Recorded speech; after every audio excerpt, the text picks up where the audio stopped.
Assalamualaikum warahmatullahi wabarakatuh. Sahabat AIS 3665 dimanapun berada. Di edisi 26 ini kembali saya mempersembahkan satu topik edisi di mana implementasi strategi pensiun dan 5W 1H dalam konteks dan perspektif birokrasi, praktisi, aktivis, entrepreneurship, dan pendidik profesional. Apa dan bagaimana kita telah secara bersama-sama. Baik, kita berdoa dengan cara dan keyakinannya masing-masing untuk para sahabat yang sedang isolasi mandiri. Ada sahabat saya juga yang sedang pemulihan, dan yang utama tentunya untuk kita semua yang alhamdulillah sampai hari ini diberikan kesehatan dan terus berkiprah bertindak untuk kita, keluarga, dan masyarakat. Berikanlah kekuatan, inayah, dan maghfirahnya. Berdoa, baik. Berdoa selesai. Alhamdulillah edisi ini semoga bermanfaat. Karena saya pernah mengatakan dari yang pertama, edisi pertama di integritas, sampai edisi yang terakhir, jikir, pikir, ukir, yang tidak mungkin menjadi mungkin. Edisi ini akan saya sampaikan tentunya dengan harapan kita di kemudian hari, kalaupun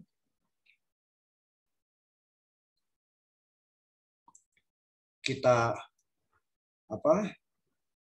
balik lagi, kalaupun kita ada kesempatan yang lebih mendalam, akan kita bahas di edisi-edisi selanjutnya. Tapi jangan lupa subscribe, like, komentar.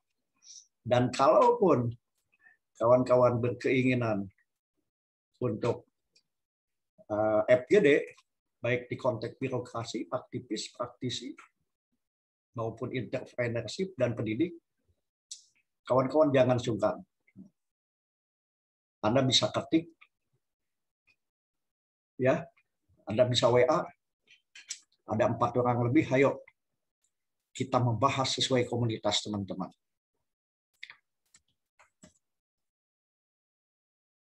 Baik, tadi sudah dipersiapkan, kita lihat.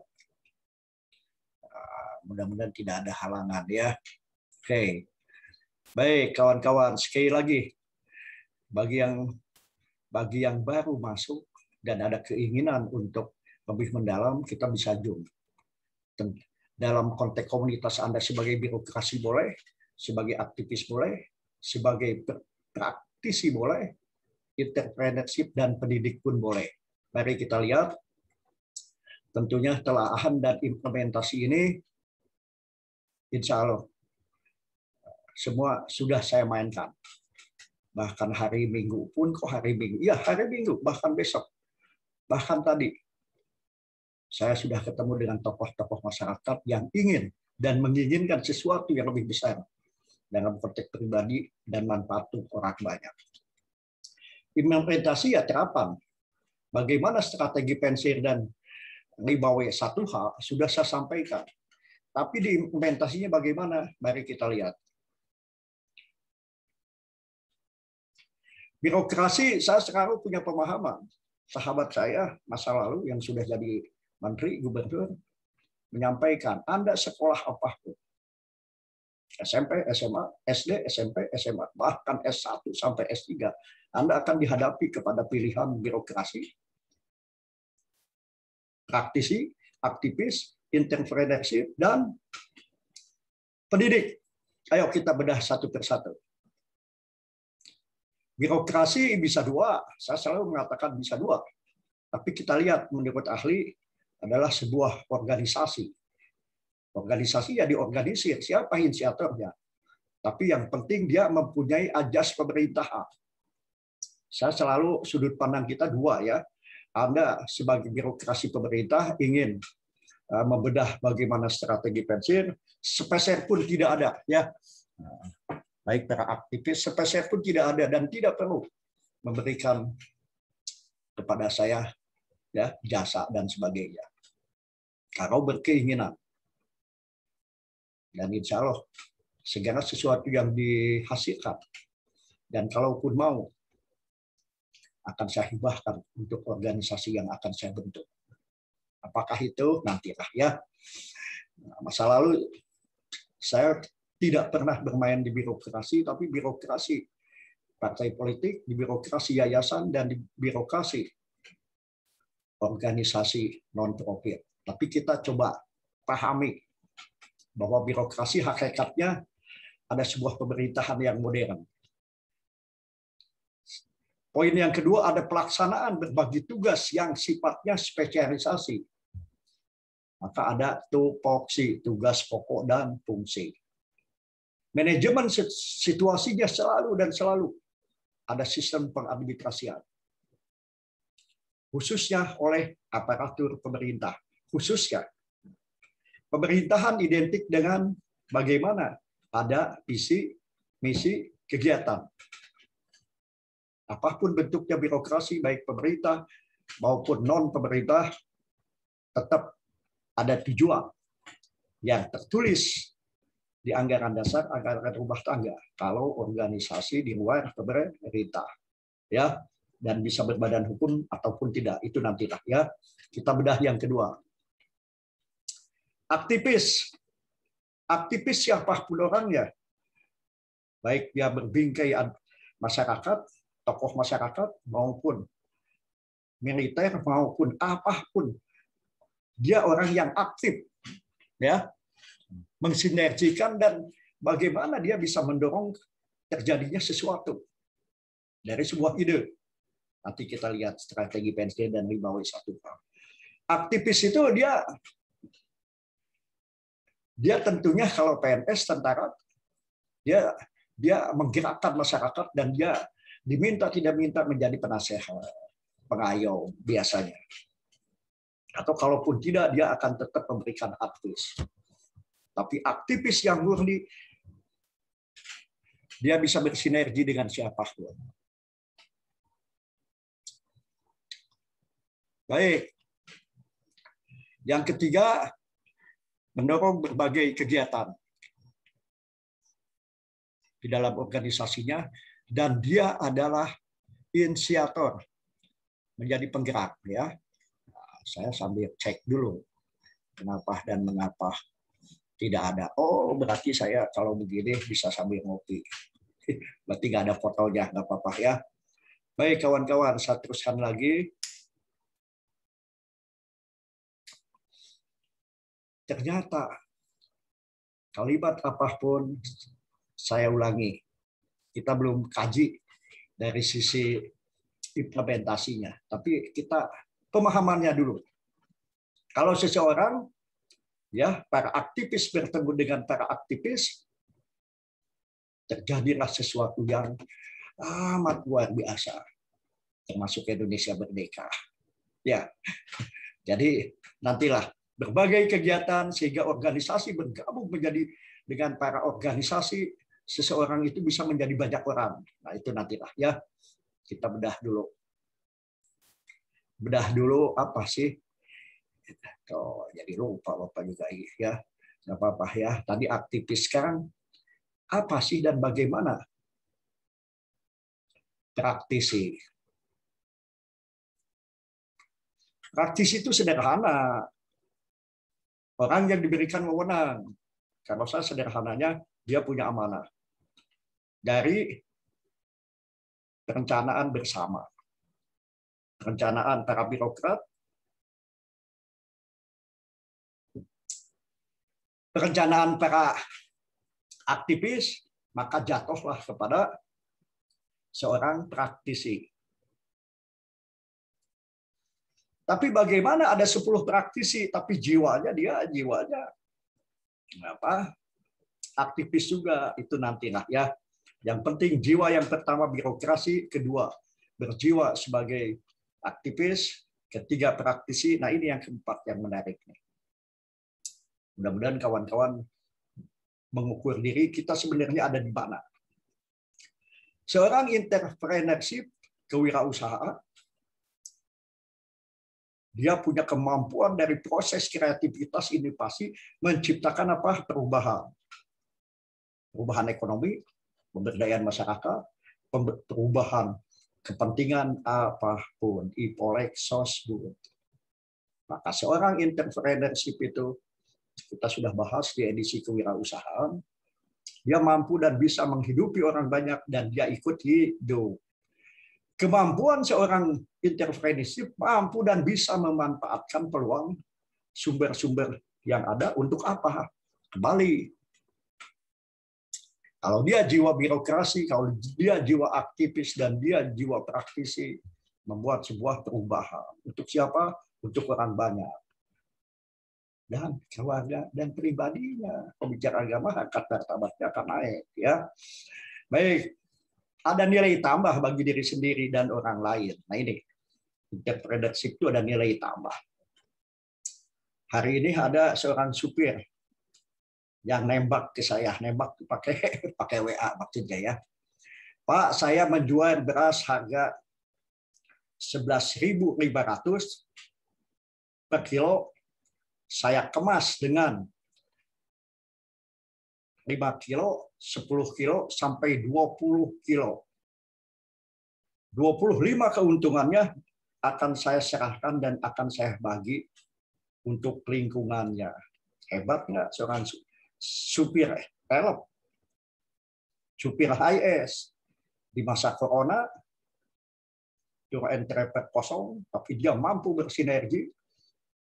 Dan saya tahu kawan-kawan yang berjiwa kewirausahaan itu tim tanpa uang sepeser pun bisa. Dengan apa? Dengan kemampuan yang saya latih di strategi pensiun itu nanti ya. Ya, singkat cerita, dia memenangkan pertarungan dan persaingan. Saya antar Pak, uangnya nanti saja. Itu contoh. Contoh yang kedua, insya Allah besok kita akan duduk bersama orang-orang yang menghasilkan ide untuk kita sepakat. Sekali lagi, ide untuk kita sepakat.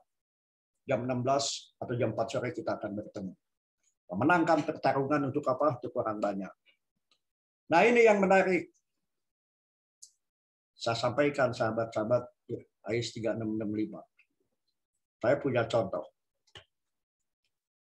Walaupun awalnya hidup di luar negeri. Tiba-tiba nikah. Tiba-tiba kemampuan mengolah masakannya di ekspos. Penghasilannya sudah 300 juta per bulan. Besarnya. Maka selalu kalimat senior saya ungkap.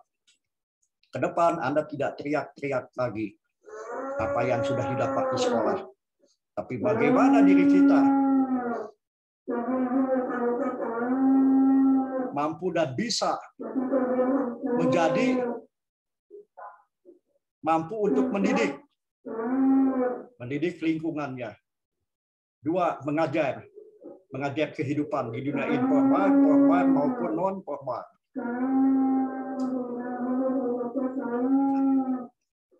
Sudah ada kemampuan untuk membimbing. Alhamdulillah masjid di tempat saya sudah ada kalimat dan mengajak sahur. Itu contoh keterpanggilan setiap jam 3 mengajak, akhirnya membimbing, mengarahkan, melatih, menilai dan mengevaluasi. Profesional bisa dengan sertifikat, bisa dengan pendidikan. Kalau bermain di masyarakat tidak ngejar uang. Tapi bagaimana orang lain? Dan saya pernah rasakan di Kalimantan Tengah, kita bermain dari yang tidak mampu menjadi mampu.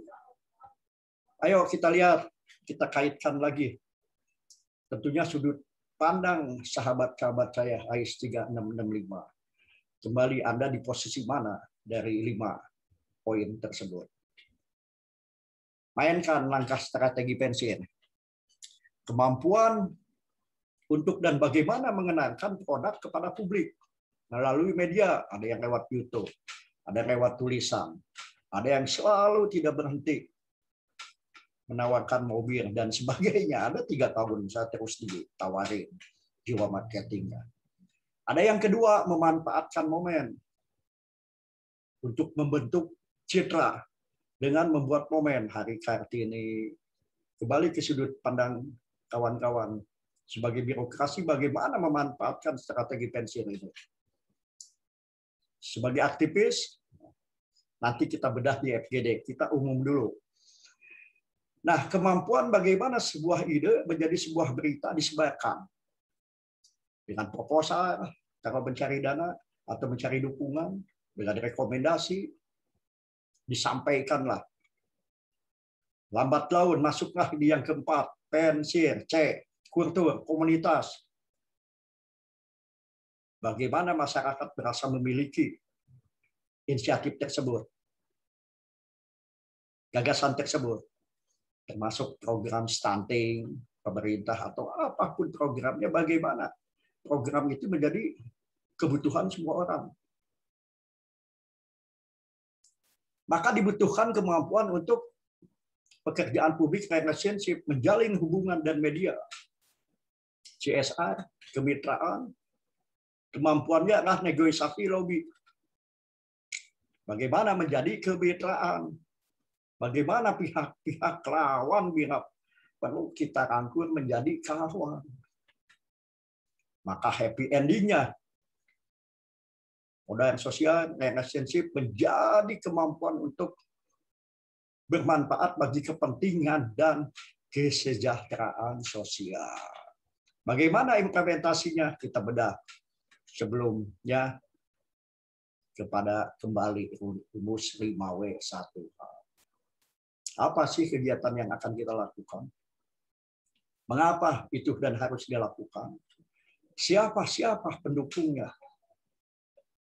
Kapan kita akan memulai? Kalau saya alhamdulillah sudah, bahkan nanti jam 4 saya akan tetap mengumpulkan tokoh-tokoh pemuda masa lalu ke pemuda masa kini.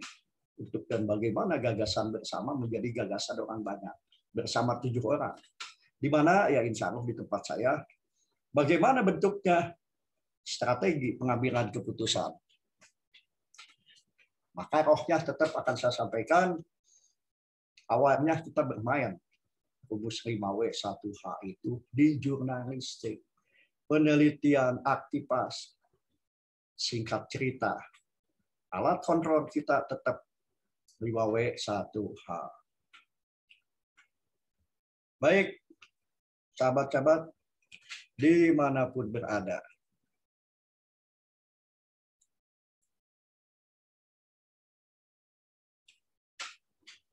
Waktu yang sesaat ini, baik kita coba berbicara di tatanan implementasi. Dunia kita adalah dunia terapan. Bersatunya 2-3 orang yang punya visi dan misi yang sama. Dengan kemampuan konsolidasi, negosiasi, kompromi. Balik lagi kita di edisi 25. Sesuatu yang besar. Dimulai dari ide-ide kecil. Tapi bagaimana ide kecil ini akan membesar? Kepada kemampuan. Kepada kehendak. Kepada ide. Baik sahabat-sahabat, AIS 3665. Saya yakin ini tidak akan cukup. Edisi 25 ini adalah konteksnya umum, konteks khusus insya Allah. Di 26, di 27, atau di edisi 27 kita akan melakukan konteks FGD di konteks aktivis boleh. Maka yang hadir tentunya kita bicara di konteks aktivis. Di konteks praktisi insya Allah beberapa kawan saya tadi ngajak lagi, Pak, bagaimana Pak, bagaimana? Ayo.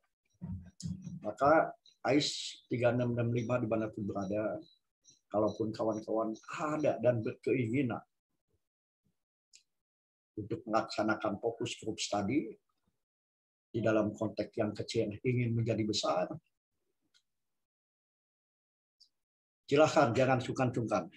Sampaikan di WA 081224122259 atau Anda tinggalkan di komentar dan kapan kita sepakati untuk melakukan FGD. Supaya edisi 26 ini bermanfaat untuk orang banyak, kita bertemu di edisi selanjutnya. Dalam konteks birokrasi, boleh. Kebetulan sahabat-sahabat saya ada yang dari praktisi, dari aktivis sudah membuat yayasan, ya, berarti birokrasi yayasan ataupun di pemerintahan. Sekali lagi, gratis untuk konsultasi komunikasi, tapi akan lebih baik kita ketemunya karena kita dalam keadaan pandemi, kita ketemunya di Zoom, GT. Walaupun waktu dan kesempatannya terbatas, hanya 45 menit, dimungkinkan lagi dibuat edisi-edisi selanjutnya. Baik, terima kasih. Sehat selalu. Yakinlah pasti bisa. Terima kasih. Wassalamualaikum warahmatullahi wabarakatuh.